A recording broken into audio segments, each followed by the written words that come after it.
ನಮ್ಮ ಇಲ್ಲಿ ಮಂಗಳೂರಲ್ಲಿ ಬಂದು ಸುಮ್ಮನೆ ಒಂದು ವೇದಿಕೆಯಲ್ಲಿ ಇಂದು ಹುಡುಗರು ಎಲ್ಲ ಮುಸ್ಲಿಂ ಯುವಕರನ್ನು ಮದುವೆ ಮುಸ್ಲಿಂ ಯುವತಿಯರನ್ನು ಮದುವೆ ಆಗಬೇಕು ಅಂತ ಹೇಳಿ ಏನೋ ಕಾಂಟ್ರವರ್ಸಿ ಮಾಡಿ ಹಿಂದೂ ಮುಸ್ಲಿಂ ಮಾಡ್ಲಿಕ್ಕೆ ಪ್ರಚೋದನೆ ಕೊಡ್ತಾರೆ ಅಂತ ಹೇಳಿದ್ರೆ, ಹಾಗಾದ್ರೆ ಸೌಜನ್ಯನ ಹೋರಾಟವನ್ನು ಹತ್ತಿಕ್ಕಲಿಕ್ಕೆ ನೋಡುದಲ್ಲ ಇವರು. ಸಮೀರ್ ಎಲ್ಲಿ ತಪ್ಪು ಮಾತಾಡಿದ್ದಾನೆ? ಹೌದೌದು, ಸಮೀರ್ ಎಲ್ಲಿ ತಪ್ಪು ಮಾತಾಡಿದ್ದಾನೆ? ಸಮೀರ್ ಹೇಳಿರುವಂತದ್ದು ಹಿಂದೂಗಳ ದೇವಸ್ಥಾನವನ್ನು ಬೇರೆ ಯಾರು ಒಳಗೆ ಹಾಕೊಂಡಿದ್ದಾರೆ ಅಂತ ಹೇಳ್ತಿದ್ದಾನೆ. ಹೌದು, ಅದನ್ನು ನಾವು ಹೇಳ್ತೇವೆ, ಒಳಗೆ ಹಾಕೊಂಡಿದ್ದಾರೆ. 100ಕ್ಕೆ 100 52 ವರ್ಷ ಆಯ್ತು. ಹಿಂದೂ ದೇವಸ್ಥಾನ ಇವತ್ತು ಜೈನರ ಪಾಲಾಗಿದೆ. ಒಂದು ವಿಶ್ವ ಹಿಂದೂ ಪರಿಷತ್, ನಾವು ಹಿಂದೂಗಳು ಅಂತ ಹೇಳಿದ ಮೇಲೆ ವಿಶ್ವ ಹಿಂದೂ ಪರಿಷತ್ತಿನ ಕೆಲಸ ಏನು? ರಾಮನವಮಿ ಯಾವಾಗ? ಇನ್ಯಾವ ರಾಮನವಮಿ? ಇನ್ನು ಯಾವ ರಾಮನವಮಿ? ಹಾಗಾದ್ರೆ ರಾಮ ಎಷ್ಟಿದ್ದಾನೆ? ರಾಮನವಮಿ ಮೊನ್ನೆ 6 ತಾರೀಕಿಗೆ ಆಗಿದೆ. ಈಗ ರಾಮನವಮಿ ಮಾಡಿ ಸುಮ್ಮನೆ ಇಲ್ಲಾದ್ರೆ ಉದ್ದೇಶಪೂರ್ವಕ ವಿಶ್ವ ಹಿಂದೂ ಪರಿಷತ್ ಬಜರಂಗದಳ ಮಾಡಿದ್ರೆ ಅದನ್ನು ಎದುರಿಸುವಂತ ಶಕ್ತಿ ನಮ್ಮ ಹತ್ರ ಇದೆ,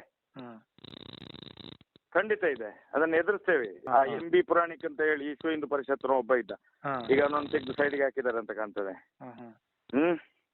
ಇವರಿಗೆ ಅತ್ಯಾಚಾರಿಗಳ ಜೊತೆಯಲ್ಲಿ ಸೇರಿಸ್ಕೊಂಡಂತ ಒಂದು ಇಲ್ಲಿಯ ಬಜರಂಗದಳ ವಿಶ್ವ ಹಿಂದೂ ಪರಿಷತ್.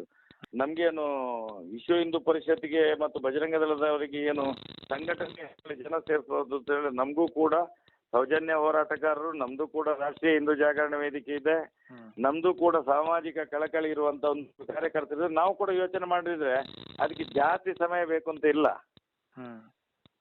ಎಲ್ಲ ಕೇಳಿ ಒಂದ್ಸಲ ಫೋನ್ ಮಾಡಿ, ಸಣ್ಣ ಪಂಪಲ್ದು ಫೋನ್ ನಂಬರ್ ಇದ್ರೆ ನೀವು ಸೌಜನ್ಯನ ಪರ ಹೋರಾಟ ಯಾಕೆ ಮಾಡಲಿಲ್ಲ? ಬಜರಂಗದಳದ್ದು ಶಾಟನೂ ಅಲ್ಲ ಅವನು, ವಿಶ್ವ ಹಿಂದೂ ಪರಿಷತ್ತಿದ್ದು ಶಾಟನೂ ಅಲ್ಲ ಅವನು. ಯಾರು ಅವನು? ಬೆಂಗಳೂರಲ್ಲಿ ಮುಸಲ್ಮಾನರ ಬಿಲ್ಡಿಂಗ್ ಅಲ್ಲಿ ಟಾಯ್ಲೆಟ್ ತೊಳಿತಾನೆ. ಇಲ್ಲಿ ಬಜರಂಗದಳ ವಿಶ್ವ ಹಿಂದೂ ಪರಿಷತ್ ಅಂತ ಹೇಳ್ತಾರೆ. ಅವ್ರಿಗೆ ಬದುಕಬೇಕಾದ್ರೆ ಅವರ ಬಿಲ್ಡಿಂಗ್ ಅಲ್ಲಿ ಗುತ್ತಿಗೆಗೆ ಕೆಲಸಕ್ಕೆ ಇರೋದು ಅವನು.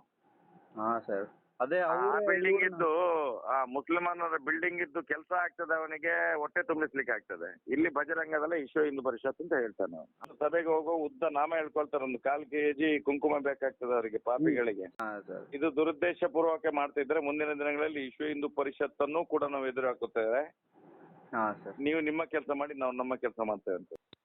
ಮತ್ತೆ ಇವನು ಪುನೀತ್ ಕೆರೆಯಲ್ಲಿ ಅವನೊಬ್ಬ ಪಿಂಪು. ಅವನು ಒಂದು ಅಪ್ಪನಿಗೆ ಹುಟ್ಟಿದ್ದಲ್ಲ, ಅವನ ತಾಯಿಗೆ 2 ಗಂಡ ಇತ್ತು ಅಂತ ಹೇಳಿ ಇಡೀ ಲೋಕಕ್ಕೆ ಗೊತ್ತಿದೆ. ಒಂದು ಹಣೆ ಬರ ಒಂದು. ಪುನೀತ್ ಕೆರೆಯಲ್ಲಿ ಮಾತ್ರ ಬಂದ್ರೆ ಮಾತ್ರ ಕೈಕಾಲು ಮುರ್ಕೊಂಡು ಹೋಗ್ತಾನೆ ಅಷ್ಟೇ.